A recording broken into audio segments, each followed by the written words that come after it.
सौभाग्य की एक बात यह कि एक के बाद एक पश्चिमी देश फिलिस्तीन को एक देश के रूप में मान्यता दिए जा रहे हैं और इजराइल आग बबूला हो रहा है। तो पब्लिक के काफी लोगों को तो अब पता चल रहा है कि बहुत सारे देशों ने तो फिलिस्तीन को एक देश के रूप में पहले ही मान्यता दे रखी थी। ये तो ब्रिटेन, फ्रांस वगैरह ने अब दी है, लेकिन पब्लिक में ज्यादातर लोगों को यह समझ नहीं आ रहा कि इससे होगा क्या। अगर इतने सारे देश फिलिस्तीन को देश मानते हैं तो क्या फिलिस्तीन एक देश बन जाएगा? और बन जाएगा मतलब क्या हुआ? अभी फिलिस्तीन क्या है? अभी देश नहीं है। तो वेस्ट बैंक में जो पैलेस्टीनियन अथॉरिटी है वो कहां की सरकार है? और गाजा क्या है? और एक देश के रूप में मान्यता देने से क्या हो जाएगा? तो इस सब को समझने के लिए इस पूरे इलाके को समझना पड़ेगा। अब जब से ये पिछले कुछ साल से वहां पर जंग चल रही है तो वहां का नक्शा तो आप 100 बार देख चुके हो। तो पूरी कहानी को समझने के लिए इसी नक्शे को ही समझना पड़ेगा। तो वैसे तो जो ये लड़ाई चल रही है इजराइल फिलिस्तीन की, इसमें सदियों हजारों साल के इतिहास की बात की जाती है, लेकिन अभी जो देश वाला मामला है इस पर ही रहते हैं और धर्म और नस्ल वाली इनकी लड़ाई को एक तरफ रखकर मोटे तौर पर मसला क्या है वो समझने की कोशिश करते हैं। ज्यादा पेचीदा डिटेलिंग में नहीं जाएंगे, मोटा मोटा हिसाब समझते हैं। तो वैसे तो इतिहास बहुत पुराना है, लेकिन ये जो इलाका है जहां इजराइल है, यहां तक करीब 500 साल पहले ऑटोमन तुर्क साम्राज्य फैल गया था। मतलब तुर्की के मुस्लिम शासकों का राज तुर्की से लेकर उत्तरी अफ्रीका तक फैल गया था। उसमें यह इलाका भी था। तो ज्यादातर लोग यहां के यानी 80-85% लोग यहां के अरब मुसलमान थे। बाकी जो थे उनमें यहूदी भी थे और ईसाई भी थे। फिर लगभग 200 साल पहले यहां रहने वाले लोगों ने अपने आप को फिलिस्तीनी कहना शुरू किया। मतलब कई मानते तो वो फिलिस्तीनी अपने आप को बहुत पहले से थे।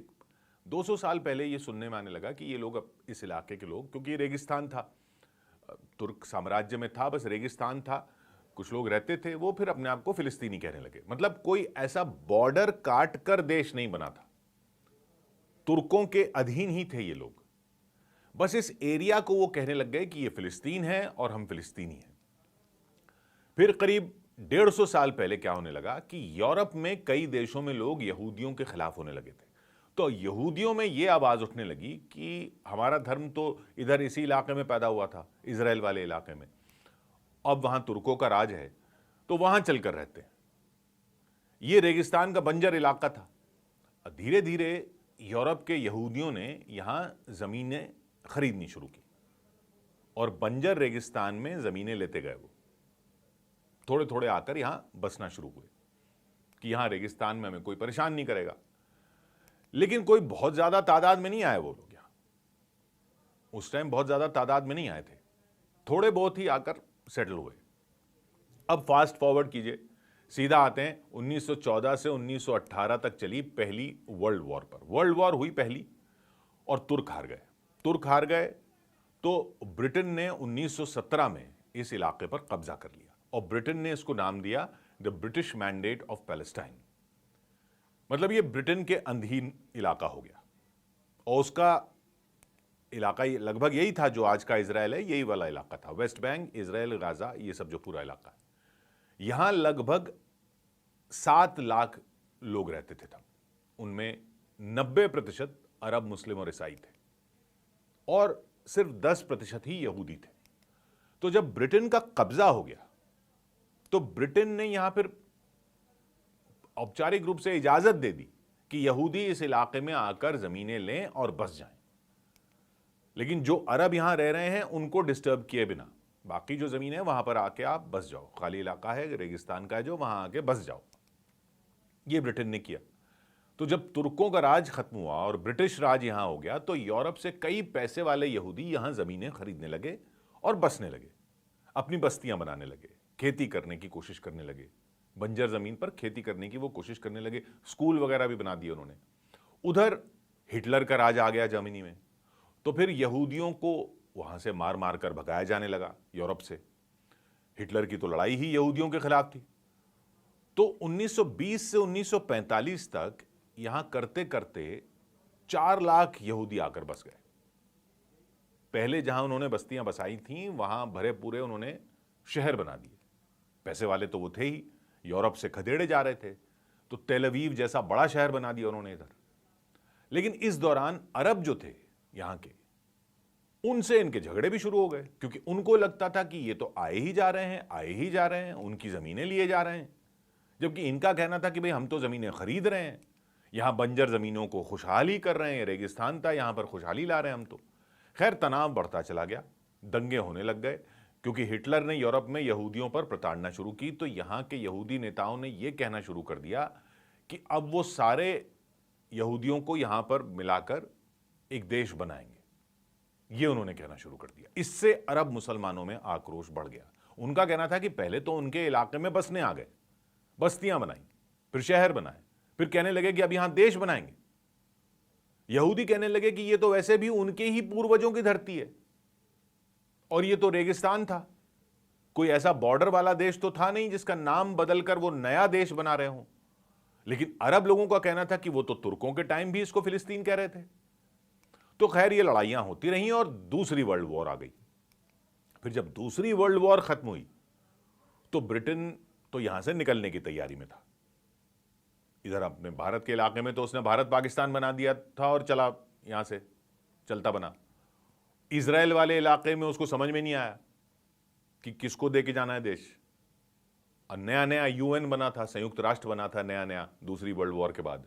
तो 1947 में ब्रिटेन ने गेंद डाल दी यूएन के पाली में, संयुक्त राष्ट्र को बोल दिया कि आप डिसाइड कर दो कि ये यहूदियों और अरबों के बीच क्या करना है, हम तो जा रहे हैं यहां से।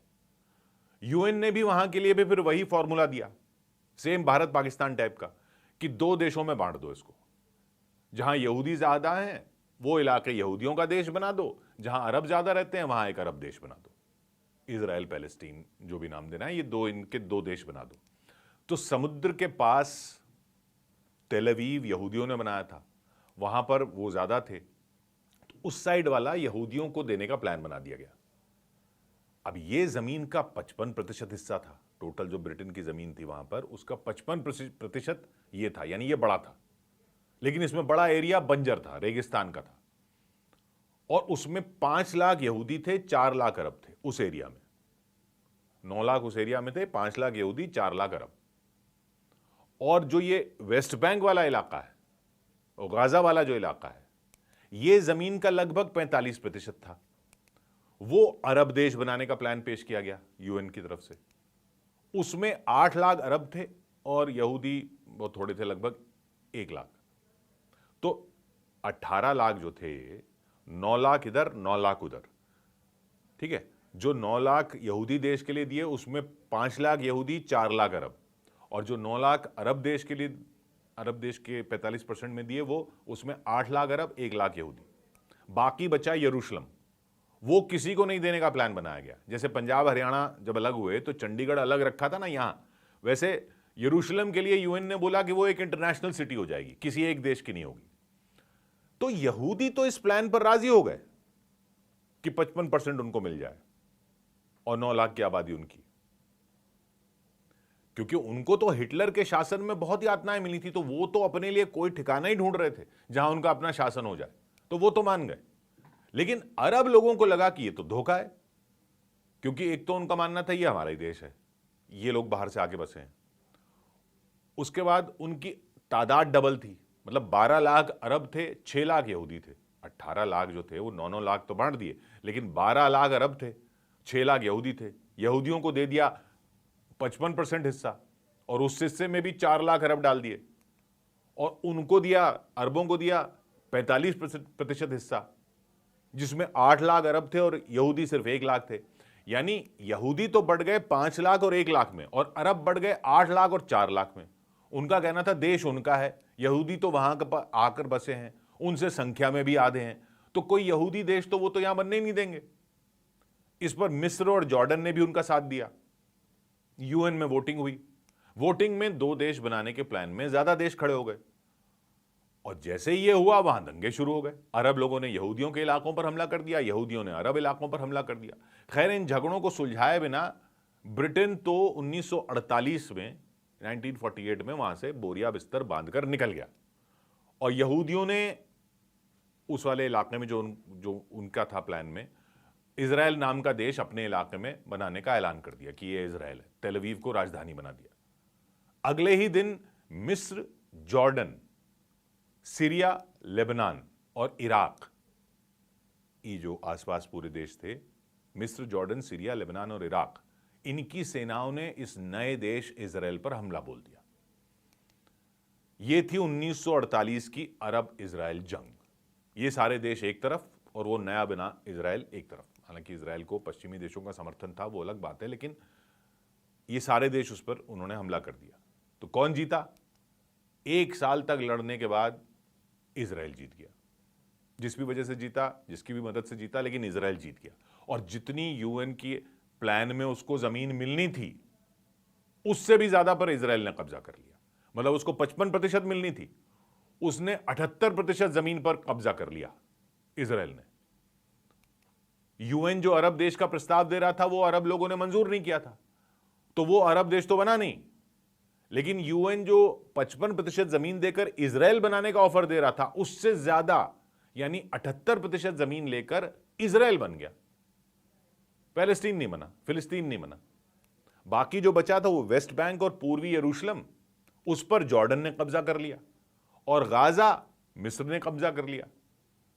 ये बचे थे वेस्ट बैंक, पूर्वी यरूशलेम, वो जॉर्डन ने कब्जा कर लिया। गाजा पर मिस्र ने कब्जा कर लिया, और 7 लाख फिलिस्तीनियों को अपना घर बार छोड़कर भागना पड़ा। वो जाकर बस गए वेस्ट बैंक में, गाजा में और लेबनान में। इजराइल बन गया और कोई फिलिस्तीन नहीं बना। इजराइल में बच गए कोई 1.5 लाख फिलिस्तीनी। खैर, फिर तो इजराइल में कई देशों से यहूदी जाकर बसने लगे। ये हो गया कि यहूदियों का नया देश बन रहा है, वहां जाके रहेंगे। उसने रेगिस्तान को सींचकर हरियाली करनी शुरू कर दी। 1967 आते आते इजराइल में हो गए 27 लाख लोग। 1948 में 6 लाख यहूदी थे, 1.5 लाख अरब बच गए थे। वो 1967 तक बढ़कर करीब 27 लाख हो गए, और ज्यादातर यहूदी ही। 1967 में फिर अरब देशों ने बोला कि यहूदी देश को अपने इलाके से मिटा देंगे हम, और यहां फिलिस्तीन बनेगा। फिर 1967 में अरब इजराइल जंग हुई, ये दूसरी अरब इजराइल जंग 1967 में। फिर इजराइल जीत गया, और इस बार उसने 6 दिन के अंदर वेस्ट बैंक पर कब्जा कर लिया, गाजा पर कब्जा कर लिया, पूर्वी यरूशलेम पर भी कब्जा कर लिया। इसके अलावा मिस्र के सिनाई इलाके पर भी कब्जा कर लिया, सीरिया के गोलन हाइट्स पर भी कब्जा कर लिया। यानी अब इजराइल का उस पूरे इलाके पर तो कब्जा हो ही गया जो ब्रिटेन के पास था, जिसको बांटकर 1948 में 2 देश बनाने का प्लान था। उस पूरे इलाके पर तो हो ही गया, उससे भी ज्यादा इलाके पर कब्जा कर लिया इजराइल ने। सीरिया से भी इलाका छीन लिया, मिस्र से भी इलाका छीन लिया। तो फिर इजराइल ने वेस्ट बैंक और गाजा के इलाकों को अपनी सेना, वहां पर अपनी सेना की सरकार बैठा दी, चेक पॉइंट बना दिए कि उनको बांध दिया फिलिस्तीनियों को इस इलाके में। फिलिस्तीनी आजादी के लिए लड़ते रहे। आखिर 1993 में नॉर्वे के ओस्लो में समझौता हुआ, जिसको ओस्लो अकॉर्ड कहते हैं, कि भाई 2 देश बनाने की तरफ कदम बढ़ाया जाए। यानी जो अरब लोगों ने उस टाइम देश नहीं माना था 1948 में कि उनको इतना हिस्सा मिले, अब वो इतने पर ही राजी हो रहे थे कि भाई बना दो, चलो 2 देश बना दो। अब मान रहे थे, 1948 में नहीं माने थे, 1993 में आकर ये समझौता हुआ। 1994 में वेस्ट बैंक और गाजा में सरकार चलाने के लिए फिर एक पैलेस्टीनियन अथॉरिटी बना दी गई। मतलब पूरे तरीके से देश नहीं बना, उस तरफ कदम बढ़ना था, फिलिस्तीन नहीं बना, लेकिन एक टेम्पररी रास्ता निकाला गया कि इन इलाकों पर आप लोकल सरकार फिलहाल चलाओ। मतलब स्कूल, अस्पताल वगैरह आप चला लो, सेना भी इजराइल की रहेगी, और उम्मीद यह थी कि 4-5 साल में बातचीत चलती रहेगी और 2 देश फिर बढ़ जाएंगे कि कैसे बॉर्डर बनाना है, यरूशलेम का क्या करना है, वो सब। लेकिन बात ही नहीं बनी, बॉर्डर तय ही नहीं हुए, यरूशलेम किसको जाएगा ये फैसला ही नहीं हुआ, तो मामला अटका ही रहा। और बातचीत ये जो हो रही थी, इसके खिलाफ आवाज होनी शुरू हो गई फिलिस्तीनियों में, और बन गया एक हमास। पैलेस्टीनियन अथॉरिटी चला रही थी वो लोकल सरकार, उसके खिलाफ खड़ा हो गया हमास। पैलेस्टीनियन अथॉरिटी इजराइल से बात करके 2 देश बनाने के रास्ते पर थी, लेकिन वो रह गई सिर्फ वेस्ट बैंक में। गाजा में हमास ने इलेक्शन जीत लिए, और पैलेस्टीनियन अथॉरिटी जो इजराइल से बात कर रही थी उसको गाजा से भगा दिया। और अब तो इजराइल गाजा से हमास को खत्म करने पर लगा हुआ है, तो गाजा का मामला अलग चल रहा है और वेस्ट बैंक का अलग चल रहा है। क्योंकि वहां से हमास ने पैलेस्टीनियन अथॉरिटी को ही भगा दिया। तो अब आ जाइए कि ये जो देश फिलिस्तीन को देश के तौर पर मान्यता दे रहे हैं उससे अब क्या होगा। देखिए, यूएन में तो फिलिस्तीन कई साल से लगा हुआ है कि उसको एक देश माना जाए। कई देशों ने समर्थन दे रखा है, भारत समेत बहुत सारे देशों ने बहुत पहले ही दे रखा है, 150 से ज्यादा देशों ने दे ही रखा था। लेकिन यूएन में एक नियम होता है वीटो का। 5 देश जो सुरक्षा परिषद के परमानेंट मेंबर हैं, उनमें कोई भी एक देश किसी भी कदम को रोक सकता है। और ये देश हैं अमेरिका, रूस, चीन, ब्रिटेन और फ्रांस। ये 5, अमेरिका, रूस, चीन, ब्रिटेन और फ्रांस। इनमें ब्रिटेन और फ्रांस ने भी अब फिलिस्तीन को देश मान लिया, लेकिन अमेरिका जब तक नहीं मानता वो वीटो कर सकता है। मतलब यूएन में तो फिलिस्तीन एक देश नहीं माना जाएगा, क्योंकि अगर ये लोग बोलेंगे कि माना जाए, अमेरिका रोक देगा, और कोई एक देश भी रोक सकता है इन 5 में। यानी इजराइल का गाजा या वेस्ट बैंक पर हमला एक देश पर दूसरे देश पर हमला नहीं माना जाएगा यूएन में, क्योंकि उसको देश ही नहीं माना जा रहा। इन सब लोगों ने कह दिया कि हम देश मान रहे हैं, तो ये अपने लेवल पर मान रहे हैं, यूएन में नहीं माना जा रहा। तो ये जरूर हो सकता है कि फिलिस्तीन की एम्बेसी खुल सकती है इन देशों में जो उसको देश मान रहे हैं, वहां पर फिलिस्तीन की एम्बेसी खुल सकती है। फिलिस्तीन के नाम पर कोई देश उसकी खेल की टीमों को टूर्नामेंट में जगह दे सकता है। लेकिन उस सब में भी हर बार अमेरिका विरोध करता रहेगा। तो अभी की पोजीशन यह है कि इतने सारे अमेरिका के साथियों का फिलिस्तीन को एक देश मानना इजराइल पर दबाव डाल सकता है कि भाई ये जंग बंद करो, हम इसको एक देश मान रहे हैं, तो ये आप जो कर रहे हो ये एक देश पर हमला कर रहे हो, और एक देश पर हमला कर रहे हो तो फिर ये 2 देशों की जंग है। तो ये भी हो सकता है इस दबाव से आगे चलकर ये 2 देश बन जाएं, लेकिन इजराइल गाजा से हमास को खदेड़ने के बाद गाजा पर अपना कंट्रोल छोड़ने को अभी तो राजी नहीं दिख रहा। वो उसने जो रुख अपनाया हुआ उसका यह है कि भाई गाजा से हमास ने हमारे ऊपर हमले किए, हम गाजा को अब वो भी नहीं देंगे जो पहले दे रहे थे। तो पेच तो अभी फंसा हुआ है। वेस्ट बैंक में पैलेस्टीनियन अथॉरिटी की सरकार है वहां पर, लेकिन वहां पर भी इजराइल कुछ मानने को तैयार नहीं है, दबाव झेलने को तैयार नहीं है। दबाव जरूर बढ़ेगा। इतने सारे देश जब पैलेस्टीन को एक देश मान लेंगे, तो मानते जा रहे हैं, तो दबाव जरूर बढ़ रहा है इजराइल पर। लेकिन अभी ये दबाव किस स्तर पर ही है, 100 बात की एक बात।